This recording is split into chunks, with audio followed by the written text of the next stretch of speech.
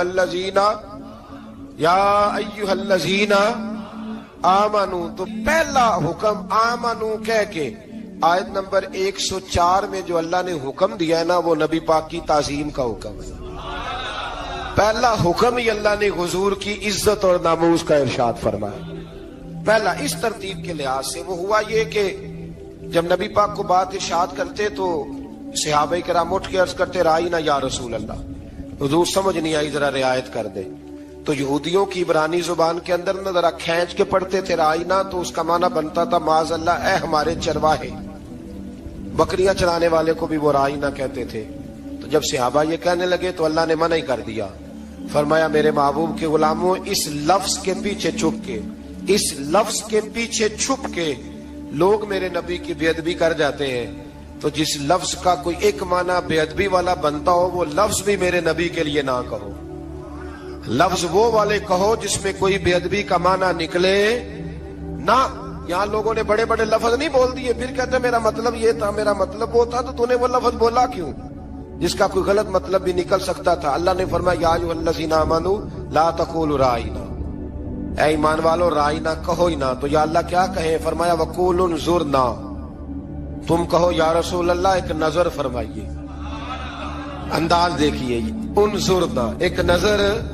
تو ہمارے بزرگ تو پہلے بڑے پیار والوں نے کہہ دیا یا رسول اللہ انظر حالنا، کہتے کہاں سے لاتے ہو جملے؟ میں نے کہا اللہ کی کتاب سے۔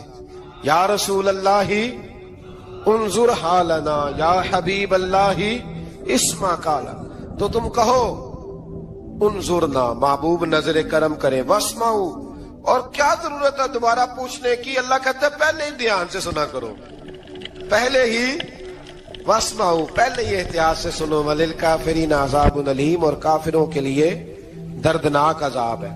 لیکن اسی پارے میں اللہ تبارک و تعالیٰ نے پھر اہل یہود کا ذکر کیا، تو یہود کہنے لگے کہ ہم حضرت ابراہیم کے ماننے والے ہیں، تو اللہ کریم نے وہ بھی ذکر کیا کہ میں نے تو ابراہیم کو آزمایا ہے، وَإِذِ ابْتَلَىٰ إِبْرَاهِيمَ رَبُّهُ بِكَلِمَاتٍ فَأَتَمَّهُنَّ، ہم نے ابراہیم کو کچھ چیزوں سے آزمایا ہے، وہ ہماری آزمائش پہ پورے اترے۔ قَالَ إِنِّي جَاعِلُكَ لِلنَّاسِ إِمَامًا، تو پھر ہم نے انہیں کہا کہ ہم آپ کو پوری دنیا کا امام بنائیں گے۔ وہ آزمائش کیا تھی؟ آگ میں جانا بھی آزمائش، بیٹے کا نہ ہونا بھی آزمائش، بیٹا ہوا تو پھر اسے وادی غیر ذی زرع ان میں چھوڑ کے آنا بھی آزمائش، بڑا ہوا تو پھر ذبح کرنا بھی آزمائش۔ فرمایا جہاں جہاں آزمایا ہے نا، ابراہیم ہماری آزمائش میں پورے اترے۔ فرمایا تو مفت میں حضرت ابراہیم کی اولاد بنتے ہو اور ان کا نام لیتے ہو اور ان کے ساتھ اپنا تعلق بناتے ہو، دیکھو تو صحیح وہ کتنی آزمائشوں سے گزرے۔ تو اس کا بھی اللہ نے اسی میں ذکر فرمایا۔ اور پھر وہ بات کرتے تھے حضرت یعقوب کی اور حضرت اسحاق کی، تو فرمایا وہ تو ہمارے اتنے خاص بندے تھے کہ وصال کا وقت بھی انہوں نے اپنی اولادوں کو نصیحت فرمائی تھی کہ اللہ کی توحید پہ قائم رہنا، اس کا ذکر بھی اللہ نے اسی پارے میں بیان فرمایا۔ اور جو حضرت ابراہیم اور جناب اسماعیل نے کعبہ تعمیر کیا تو اس کا ذکر بھی اللہ تعالیٰ نے اسی بارے میں فرمایا۔ اور فرمایا جب وہ کعبہ بنا رہے تھے تو کہہ رہے تھے ربنا تقبل منا، کہہ رہے تھے اے اللہ بنا ہم نے دیا ہے پر مہربانی فرما ہم سے قبول فرما لے۔ تو جو آیہ کریمہ آخر میں عرض کرنا چاہتا ہوں اس پر بھی تھوڑی توجہ فرمائیں گے تو بات بڑی نکھر کے باہر آئے گی۔ یہ 16ویں رکوع کے اندر اللہ نے پھر یہود کا اور عیسائیت کا ذکر فرمایا، تو اللہ کریم نے ایک بات ارشاد فرمائی، یہودیوں کے ہاں جب کوئی بچہ پیدا ہوتا تھا پیلے رنگ کے ساتھ اس کو رنگتے تھے، یا کوئی خاص رنگ تھا ان کا، بچہ پیدا ہوتا تو اس پر وہ رنگ چڑھاتے کہ یہ جی ہمارے مذہب کا رنگ ہے۔ ہمارے ہاں بھی رسمیں ہیں نا اپنی اپنی، معاذ اللہ اپنی اپنی نہیں ہونی چاہیے، اللہ رسول کا حکم ہونا چاہیے۔ تو یہودیوں کے ہاں بچہ پیدا ہوتا تو ایک خاص رنگ چڑھاتے، عیسائیوں کے ہاں پیدا ہوتا تو وہ بھی ایک خاص رنگ چڑھاتے۔ تو مسلمانوں کے ہاں بچے پیدا ہوئے تو انہوں نے بھی توجہ کی کہ یہ کیا ہو رہا ہے، تو رب کریم نے فرمایا صبغۃ اللہ، رنگ اللہ کا ہی ہے۔ ومن احسن من اللہ صبغۃ، اور فرمایا اللہ کے رنگ سے زیادہ خوبصورت کس کا رنگ ہو سکتا ہے؟ اللہ کا رنگ کیا ہے؟ لا الہ الا اللہ محمد الرسول اللہ صلی اللہ علیہ. فرمایا نیلے پیلے کالے رنگ نہ چڑھاؤ، اپنے ذہن پر توحید و رسالت کا رنگ چڑھاؤ. یہ سب سے بہترین رنگ ہے. اگر تمہارے ذہنوں پر رب رسول کی توحید کا رنگ چڑھ گیا تو یہ وہ والا رنگ ہے، پھر تمہیں کسی اور رنگ کی طرف جانے کی ضرورت نہیں پڑے گی. تو فرمایا رنگ وہ پیدا کرو جو توحید کا ہے، رسالت کا ہے، اس رنگ کی توجہ کرو. قرآن مجید کے اس پارے میں اللہ کریم نے مختلف باتیں بیان کر کے آخری رکوع میں یہ جو رنگ کا ذکر فرمایا نا، تو یہ لگتا ہے پورے پارے کا خلاصہ ہے کہ رب کریم نے فرمایا اصل بات یہ ہے کہ تمہاری سوچوں پہ رب رسول کی توحید و رسالت کا رنگ ہونا چاہیے. وہ ایک دفعہ مسلمہ کذاب بے ایمان کہنے لگا میں نے بنا لیا قرآن پاک کا جواب. معاذ اللہ. جواب کیا بنایا؟ وہ سورت ہے نا القاریہ ملقاریہ وما ادراک ملقاریہ، کھڑکھڑانے والی کیا ہے، کھڑکھڑانے والی تمہیں کیا پتا کیا ہے کھڑکھڑی، قیامت کا ذکر ہے. کہنے لگا میں نے اس کی ایسی صورت بنا لیا. تو کیا بنایا؟ الفیل ملفیل وما ادراک ملفیل. کہنے لگا ہاتھی، تمہیں کیا پتا کیا ہاتھی، تم کیا جانو کیا ہاتھی. تو پاس جو اس کے اپنے بیٹھے تھے نا چیلے، وہ کہنے لگے چپ کر جا، سارے زمانے کو پتا ہاتھی کیا ہوتا ہے. تو پاگل ہے، اس کے دو کان ہوتے ہیں، ایک سونڈ ہوتی ہے، چار اس کے پیر ہوتے ہیں. بیوقوف آدمی قرآن کا مقابلہ کرنا ہے تو کچھ چاج کے ساتھ کر، پاگلوں کی طرح مقابلہ کرے گا، جوتے کھائے گا بھی ہمیں بھی پڑھوائے گا. تو قرآن مجید کا کوئی مقابلہ کر سکا؟ تو اس آیہ مبارکہ میں اللہ نے کافروں کو یہ کہا اگر مقابلہ نہیں کر سکتے تو پھر اللہ سے ڈرو، ورنہ دوزخ میں ڈالے جاؤ گے. وہ جس کا ایندھن آدمی اور پتھر ہے، اور بنائی بھی کافروں کے لیے گئی ہے. اعدت للکافرین. جہنم کس کے لیے بنائی گئی ہے؟ کافروں اور منافقوں کے لیے. مسلمانوں کے لیے بنائی گئی. مسلمان مرضی سے چھلانگے لگائیں تو ان کی موج ہے، ورنہ ان کے لیے جہنم، ان کے لیے اللہ نے جنت بنائی ہے. اور یہ بات کرتے ہی رب کریم نے فرمایا اے محبوب علیہ الصلوۃ والسلام، مومنوں کو خوشخبری دے دیں کہ اللہ نے ان کے لیے جنت بنائی ہے، اس میں باغات ہیں، انہیں رزق دیا جائے گا کھانے کے لیے، اور اس میں انہیں پاکیزہ بیویاں دی جائیں گی، اور پھر وہ اس میں ہمیشہ رہیں گے، انہیں اس سے نکالا نہیں جائے گا. آگے جو آیات کریمہ ہے نا، اس کے اندر اللہ تبارک و تعالی نے فرمایا ہے کہ اللہ حیا نہیں کرتا سمجھانے کے لیے مچھر کی مثال بھی دینی پڑے. فرمایا قرآن سے کچھ لوگ ہدایت حاصل کرتے ہیں اور کچھ گمراہ ہو جاتے ہیں. جب لوگ اپنی مرضی کی تشریحات چاہتے ہیں تو گمراہ ہوتے ہیں، اور جب قرآن کو رسول اللہ صلی اللہ علیہ وسلم اور امت مسلمہ کی تشریحات کی روشنی میں سمجھتے ہیں تو پھر اللہ ہدایت عطا فرماتا ہے. پھر اللہ تبارک و تعالی نے آگے ارشاد فرمایا حضرت آدم کی پیدائش کا واقعہ. کچھ مفسرین نے لکھا اللہ نے مشورہ کیا تھا فرشتوں سے، وَإِذْ قَالَ رَبُّكَ لِلْمَلَائِكَةِ إِنِّي جَاعِلٌ فِي الْأَرْضِ خَلِيفَةً. لیکن کچھ مفسرین کہتے ہیں کہ اللہ کو ضرورت نہیں فرشتوں سے مشورہ کرنے کی. اللہ نے فرشتوں سے مشورہ نہیں کیا، بلکہ رب نے انہیں آگاہ فرمایا تھا کہ میں لگا ہوں زمین پہ اپنا نائب بنانے، میں خلافت دینے لگا ہوں زمین پہ. اب یہ تو دینے والی کی مرضی ہے نا، اس نے کس کو دینی ہے، یہ تو دینے والے کی مرضی ہے نا اس نے. تو کچھ لوگ کہتے ہیں کہ دینے والے سے زیادہ ہمیں پتہ ہے. تو فرشتوں کو بھی یہ اجتہادی خطا ہو گئی، کہنے لگے یا اللہ اسے نہ بنانا، یہ فساد کرے گا، یہ خون ریزیاں کرے گا. تو اللہ نے فرمایا جو میں جانتا ہوں وہ تم. اللہ اکبر. امام راضی فرماتے جب رمضان آتا ہے تو اللہ فرشتوں سے کہتا ہے ذرا یہ کھول کے دروازے دیکھو نا یہ زمین پہ کیا کر رہے ہیں. تم تو کہتے تھے فساد کریں گے اور یہ سارے تراویح پڑھ رہے ہیں. تم تو گویا کہتے تھے فساد کریں گے اور یہ تو دیکھو گویا رمضان کے روزے رکھ رہے ہیں. یہ تو میری یاد میں نکلے ہوئے. تم کچھ کہتے تھے اور دیکھو میں نے تمہیں کہا تھا نا جو میں جانتا ہوں وہ تم. اللہ نے پھر حضرت آدم علیہ السلام کو تمام زمانے کے علوم عطا کیے، علم سکھا لیا. تو فرشتوں سے کہا تم بھی ان چیزوں کے نام بتاؤ، تو وہ بتا سکے نہیں. اللہ نے فرمایا اب اس طرح کرو آدم کو سجدہ کرو. سب نے سجدہ کیا سوائے وہ. کہنے لگا یا اللہ صرف تجھے ہی کرنا ہے. کرنا بھی صرف اللہ کو چاہیے، پر رب کے آگے بھی جھکنا چاہیے، اور جس کے سامنے رب جھکائے نا وہاں بھی. اور یہ جو عاجزی ہے نا، یہ جو جھکنا ہے، یہ علم کے آگے ہے. ہماری مصیبت یہ ہے کہ ہم علم کے آگے بھی گردن جھکانے کو تیار نہیں ہوتے، وہاں بھی ہم خود عالم فاضل بن جاتے ہیں. تو فرمایا کہ سب سے کہا سجدہ کرو، سب نے سجدہ کیا سوائے ابلیس کے، تو پھر ہوا کیا؟ وکان من الکافرین، وہ کافروں میں سے ہو گیا۔ پھر اللہ نے حضرت آدم کو اور جناب حوا کو نا مقام دے دیا جنت میں رہنے کے لیے، اور کہا سارا کچھ کھانا، درخت کے قریب نہ جانا۔ ابھی آپ کسی سے کہہ دیں تھوڑا سا کہ پیچھے نہ دیکھنا، یعنی اگر میری سمجھ لیں ادب کی وجہ سے کوئی 1.5-2 منٹ یا 6 منٹ نہیں بھی نہ دیکھے گا تو سوچے گا ضرور کہ پتہ نہیں اب پیچھے کیا ہے، مصیبت کیا ہے۔ یعنی آپ کہہ کے دیکھ لیں کسی کو، پیچھے نہ دیکھنا، فطرت ہے نا انسان کی، وہ جستجو کرتا ہے، کہا اس درخت کے پاس نہ جانا۔ تو حضرت حوا سلام اللہ علیہ کہتے ہیں دل میں خیال رہتا تھا کہ آخر ہے کیا درخت کے پاس۔ یہی انسان کا عقیدہ توحید ہے کہ جہاں سے رب منع کر دے وہاں وہ منع ہو جائے، اور یہ ان کی خطا نہیں تھی، یہ اللہ کی حکمت تھی، چونکہ رب نے تو پہلے کہہ دیا تھا بنایا ہی زمین کے لیے، تو یہ تو سارا کچھ ہونا تھا تو زمین پہ آنا تھا نا۔ تو حضرت حوا اور جناب آدم کے پاس شیطان آیا، اب اس کو نکال تو دیا تھا پر ابھی اس کا جنت میں آنا جانا بند نہیں ہوا تھا، یہ بھی اللہ کی حکمت تھی۔ تو وہ کہنے لگا تمہیں پتہ ہے بعد میں مر جاؤ گے؟